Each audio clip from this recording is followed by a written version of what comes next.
Hello friends. तो मैं हूँ आपके साथ प्रियंका सोनी। तो आज हमारा नेक्स्ट टॉपिक है। पहले हमने पढ़ी थी ग्लैंड जो कि हमारी कंप्लीट हो चुकी थी। आज हमारा टॉपिक है new topic circulatory system. Circulatory system जिसको हिंदी में बोलते हैं परिसंचरण तंत्र। परिसंचरण तंत्र।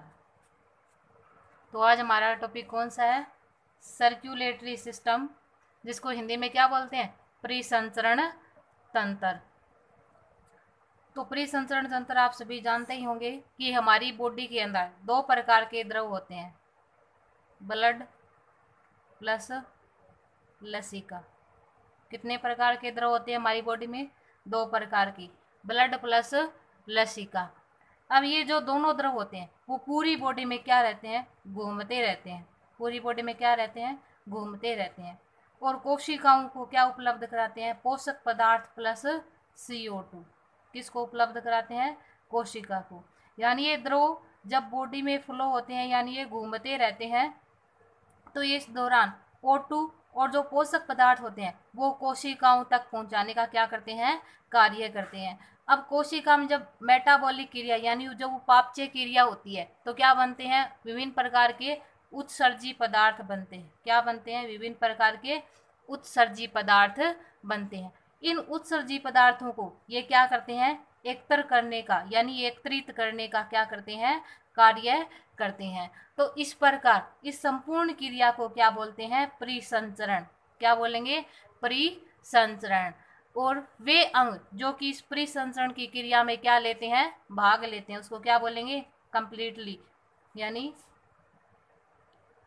जो ऑर्गन इस परिसंचरण की क्रिया में भाग लेंगे वो आपस में मिलकर जिस तंत्र का निर्माण करते हैं उसको क्या बोलेंगे? परिसंचरण तंत्र।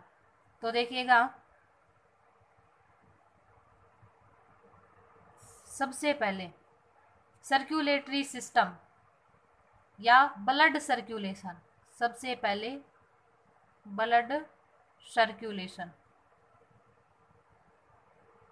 सर्कुलेशन ब्लड सर्कुलेशन के बारे में सबसे पहले सन 1628 में विलियम हार्वे नामक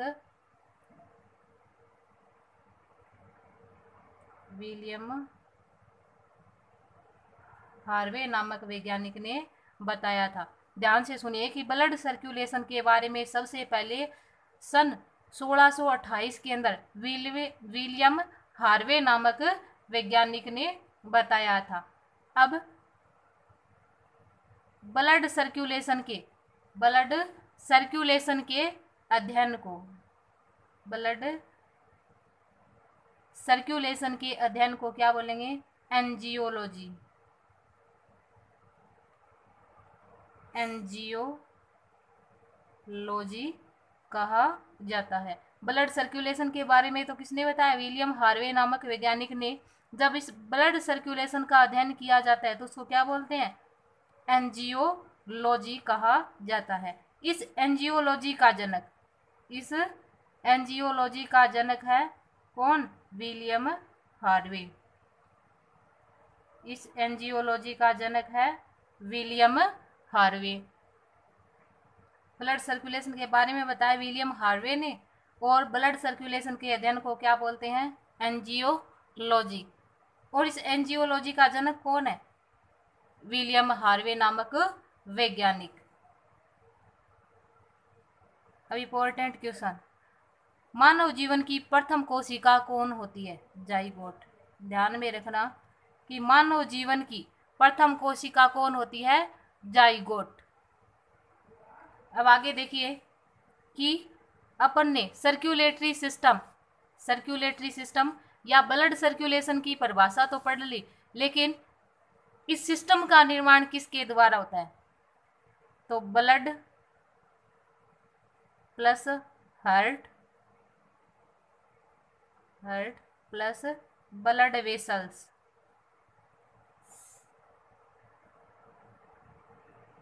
blood vessels. Blood plus heart plus blood vessels, ये मिलके क्या बनाते हैं? Circulatory system. क्या बनाएंगे? Circulatory system. ध्यान से सुनिएगा कि blood plus heart plus blood vessels आपस में मिलके क्या बनाते हैं? Circulatory system. अब ब्लड वेसल्स में क्या आती है? वेन भी आती है, वेन यानी ब्लड वेन भी आती है, इसी के साथ आर्टरीज भी आती है।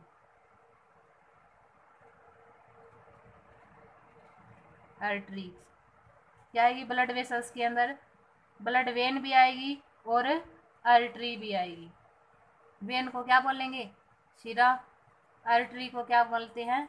धमनी। एक बार फिर से सुन लीजिएगा कि ब्लड सर्कुलेशन के बारे में किसने बताया? विलियम हार्वे नामक वैज्ञानिक ने। ब्लड सर्कुलेशन के अध्ययन को क्या बोलते हैं? एंजियोलॉजी। तो इसका जनक कौन है एंजियोलॉजी का? विलियम हार्वे नामक वैज्ञानिक। अब मानव जीवन की प्रथम कोशिका कौन होती है? जाइगोट। अब देखिए सर्कुलेटरी सिस्टम हमने पढ़ तो लिया, परंतु इसका निर्माण किसके द्वारा था? Blood, heart, blood vessels. Blood vessels के अंदर क्या आती है? वेन और आर्टरी। वेन को क्या बोलते हैं? शिरा। आर्टरी को क्या बोलते हैं? धमनी। Blood plus heart plus blood vessels, ये तीनों मिलकर क्या बनाते हैं? सर्कुलेटरी सिस्टम का निर्माण करते हैं। अब देखिए कि आगे बात करते हैं सर्कुलेटरी सिस्टम के टाइप्स यानी प्रकार की। तो सर्कुलेटरी सिस्टम होता है वो दो प्रकार का होता है। कितने प्रकार का होता है? दो प्रकार का। सर्कुलेटरी सिस्टम यानी परिसंचरण तंत्र कितने प्रकार का होता है? दो प्रकार का। एक तो होता है ओपन टाइप, ओपन टाइप जिसको बोल सकते हैं खुले प्रकार का।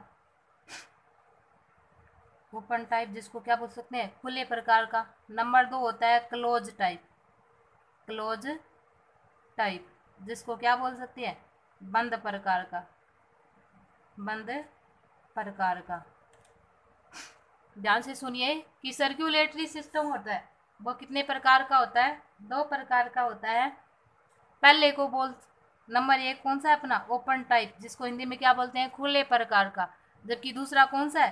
क्लोज टाइप जिसको क्या बोल सकते हैं? बंद प्रकार का, बंद प्रकार का। अब सर्कुलेटरी सिस्टम यानी परिसंचरण तंत्र दो प्रकार के बताए थे। तो नंबर एक कौन सा था अपना? नंबर एक कौन सा था? ओपन टाइप, ओपन टाइप यानी खुले प्रकार का, खुले प्रकार का। ओपन टाइप यानी खुले प्रकार का। अब ओपन टाइप सर्कुलेटरी सिस्टम कौन सा होता है? इसके अंदर जो ब्लड होता है, इसके अंदर जो ब्लड होता है वो बंद नलियों में, बंद नलियों में नहीं बहता। ध्यान से सुनिए कि ओपन टाइप सर्कुलेटरी सिस्टम यानी खुले प्रकार के परिसंचरण तंत्र के अंदर ब्लड होता है वो बंद नलियों में नहीं बहता। कौन सी नलियों में बहता है? खुली नलियों में बहता है। जैसे एग्जाम्पल लीजिए, हार्ट हो गया,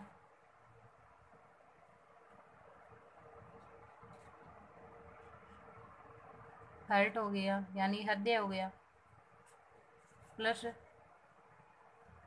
साइनस यानी कोटर हो गई। तो ओपन टाइप में जो ब्लड होता है वो बंद नलियों में नहीं बहता, नहीं बहता। तो किस में बहता है? ये साइनस यानी कोटरों में बहता है। अब ये ओपन टाइप यानी खुले प्रकार का जो परिसंचरण तंत्र है वो कौन से जंतुओं में पाया जाता है? तो इसका एग्जाम्पल लेंगे हम आर्थ्रोपोडा, आर्थ्रोपोडा संघ के जंतु, संघ के जंतु। इसी के साथ मोल्स्का संघ के जंतु, मोल्स्का संघ के जंतु। तो खुले प्रकार का परिसंचरण तंत्र आर्थ्रोपोडा संघ के जंतुओं में पाया जाएगा। इसके अलावा मोल्स्का संघ के जंतुओं में भी खुले प्रकार का क्या पाया जाता है, परिसंचरण तंत्र पाया जाता है। नंबर 2 कौन सा था अपना, क्लोज टाइप। कौन सा था, क्लोज टाइप।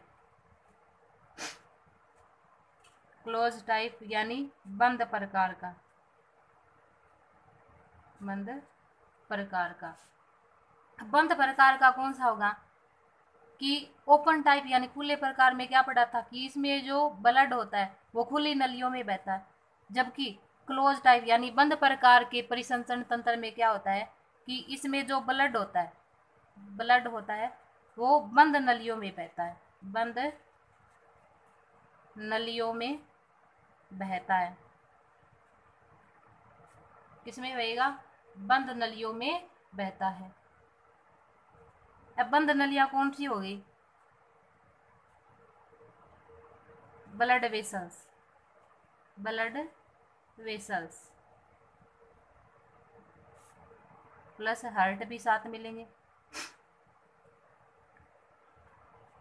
तो बंद नलियां कौन सी होगी, यानी बंद प्रकार के परिसंचरण तंत्र के अंदर जो ब्लड होता है वो बंद नलियों में बहता है। बंद नलियां कौन सी होगी, हार्ट भी हो गया और ब्लड वेसल्स भी होगी। अब ये बंद प्रकार का जो परिसंचरण तंत्र है वो किन जंतुओं में पाया जाता है, तो हमने खुले प्रकार का पढ़ा था कि ऑर्थ्रोपोडा संघ के जंतुओं में और मोल्स्का संघ के जंतुओं में खुले प्रकार का परिसंचरण तंत्र पाया जाता है। तो अब क्लोज प्रकार का यानी बंद प्रकार का किसमें मिलेगा, आर्थ्रोपोडा व मोल्स्का।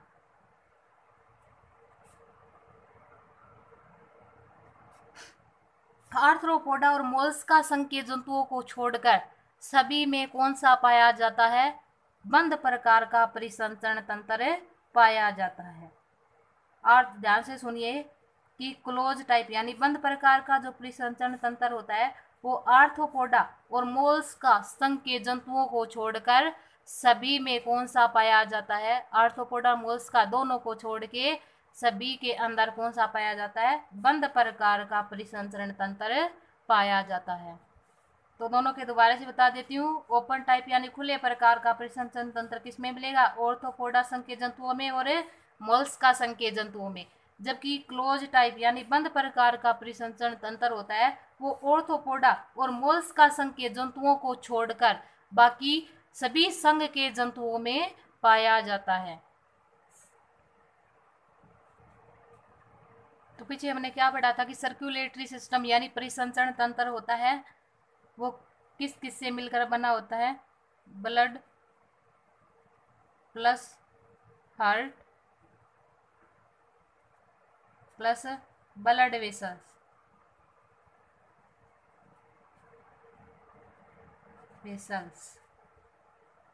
Blood heart plus blood vessels, ये तीनों मिलके क्या बनाते हैं, परिसंचरण तंत्र यानी सर्कुलेटरी सिस्टम।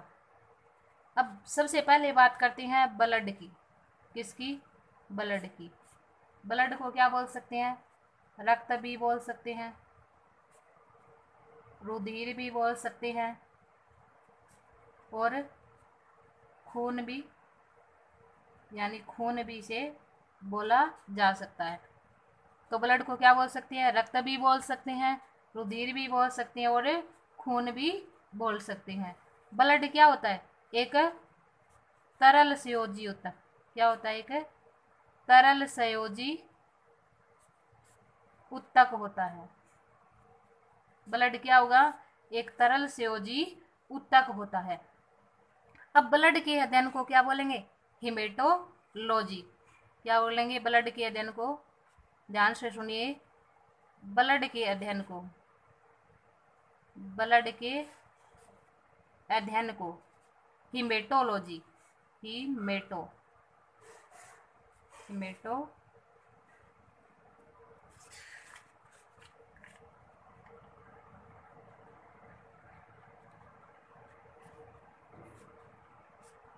ध्यान से सुनिए कि ब्लड के अध्ययन को क्या बोलते हैं भाई, हेमेटोलॉजी कहा जाता है।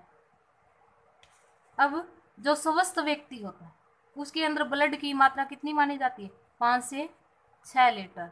एक स्वस्थ व्यक्ति के अंदर ब्लड की मात्रा कितनी मानी जाती है, 5 से 6 लीटर। ब्लड के अध्ययन को हेमेटोलॉजी बोला था। अब एक स्वस्थ व्यक्ति के अंदर ब्लड की मात्रा कितनी होती है, 5 से 6 लीटर होती है। अब देखिएगा कि मैल के अंदर कितनी होगी। ये तो एक स्वस्थ व्यक्ति की बात थी, यानी 5 से 6 लीटर जिसमें ब्लड मिलेगा। अब मेल के अंदर और फीमेल के अंदर पढ़ेंगे, मेल और फीमेल यानी नर और मादा। नर के अंदर मिलता है 5 से 6 लीटर। नर के अंदर कितना मिलेगा, 5 से 6 लीटर। जबकि जो मादा होती है उसके अंदर 4.5 से 5.5 लीटर ब्लड पाया जाता है। दोबारा सुन लीजिए कि एक स्वस्थ व्यक्ति के अंदर 5 से 6 लीटर ब्लड पाया जाता है। फिर बात करते हैं कि मेल यानी नर में कितना मिलता है और मादा में कितना मिलता है। मेल के अंदर कितना मिलेगा, 5 से 6 लीटर, और फीमेल के अंदर 4.5 से 5.5 लीटर। अब देखिए जो ब्लड होता है वो शरीर के भार का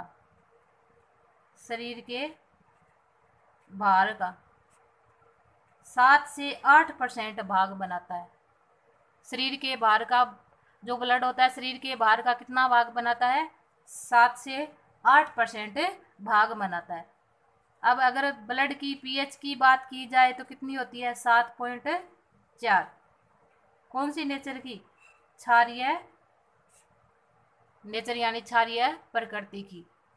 तो ब्लड क्या है भी, एक ध्यान से सुन लीजिए कि ब्लड क्या है। ब्लड को क्या बोल सकते हैं, रक्त भी बोल सकते हैं, रुधिर भी बोल सकते हैं, खून भी बोल सकते हैं। ब्लड क्या है, एक तरल संयोजी होता है। और ब्लड के अध्ययन को क्या बोलते हैं, हेमेटोलॉजी। अब एक स्वस्थ व्यक्ति के अंदर इसकी यदि गणना की जाए तो कितना मिलेगा, 5 से 6 लीटर। अगर मेल और फीमेल की बात की जाए तो मेल के अंदर 5 से 6 लीटर मिलता है, जबकि फीमेल के अंदर कितना मिलता है, 4.5 से 5.5 लीटर। अब जो ब्लड होता है वो शरीर के भार का 7 से 8% भाग बनाता है। इसकी पीएच होती है वो कितनी होती है, 7.4, यानी कौन सी प्रकृति की होगी, क्षारीय प्रकृति की। अब पीएच पढ़ ली। अब देखिए ब्लड के निर्माण की क्रिया को ध्यान से सुनिए। ब्लड के निर्माण की क्रिया को हीमोपोइसिस, ब्लड के निर्माण की क्रिया को बोलेंगे हीमोपोइसिस।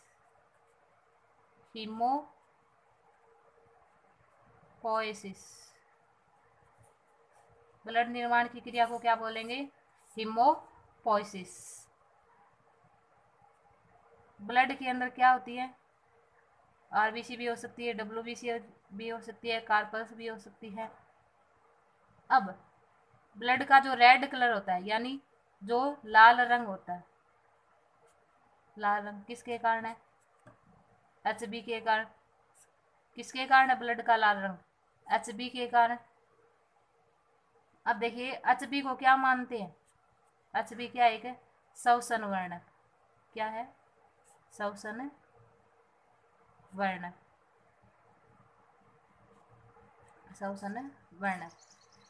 ब्लड का लाल रंग यानी रुधिर का लाल रंग किसके कारण होता है, एचबी के कारण। एचबी क्या एक श्वसन वर्णक। आगे बात करते हैं ब्लड के शुद्धिकरण की। ब्लड यानी रक्त के शुद्धिकरण की।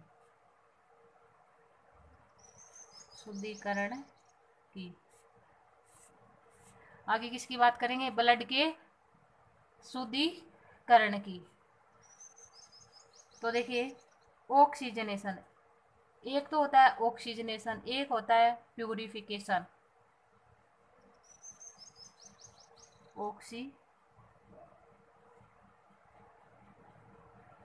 जिनेशन, एक होता है प्यूरिफिकेशन,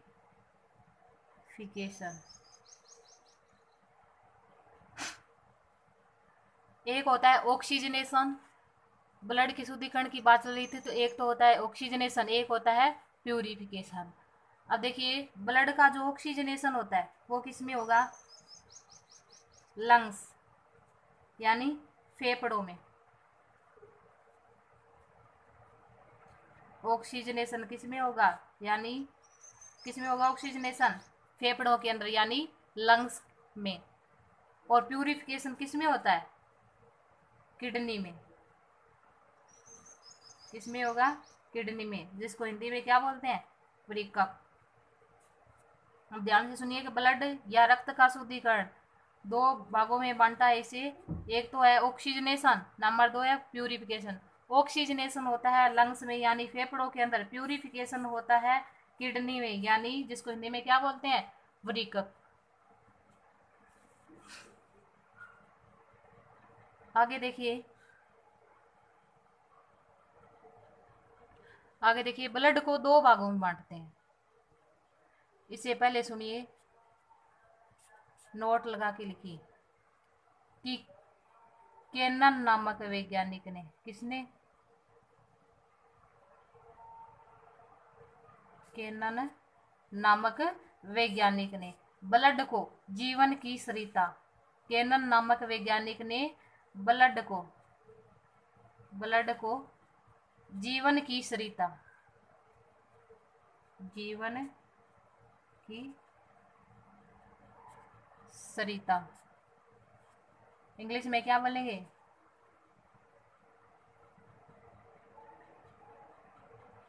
रिवर ऑफ स्पेन। यानी केनन नामक वैज्ञानिक ने ब्लड को क्या कहा, जीवन की सरिता यानी रिवर ऑफ स्पेन। अब ब्लड को देखिए दो भागों में डिवाइड करेंगे। एक तो होता है प्योर, एक होता है इम्प्योर। यानी एक तो होता है शुद्ध, एक क्या होता है अशुद्ध। ब्लड को कितने भागों में बांट दिया, दो भागों में। एक तो होता है प्योर, एक होता है इम्प्योर। प्योर को क्या बोलते हैं, शुद्ध।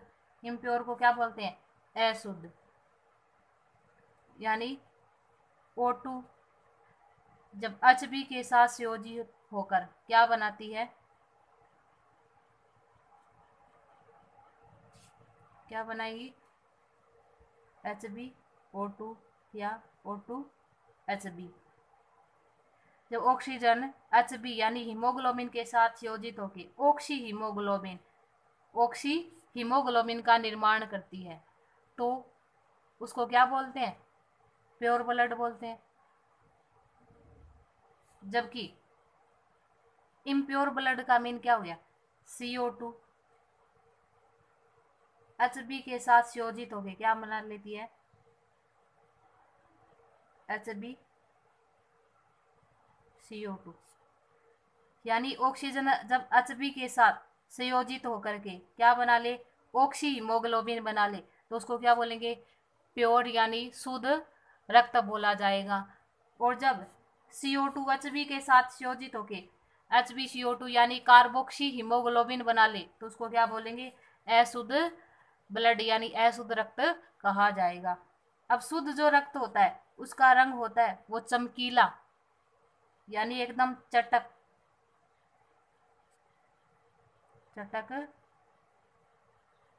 लाल। क्या होगा भाई, शुद्ध ब्लड का जो कलर होता है यानी जो रंग होता है एकदम चटक लाल होगा। जबकि अशुद्ध ब्लड का जो रंग होगा वो क्या होगा, गहरा लाल होगा। यानी इसका चटक लाल होगा, इसका क्या होगा, अशुद्ध ब्लड का रंग गहरा लाल होगा। अब एक क्वेश्चन सुनिए, नोट लगा के लिखिए। मीठी नींद की मौत किसे बोला जाता है, CO को, कार्बन मोनोऑक्साइड को। मीठी नींद की मौत,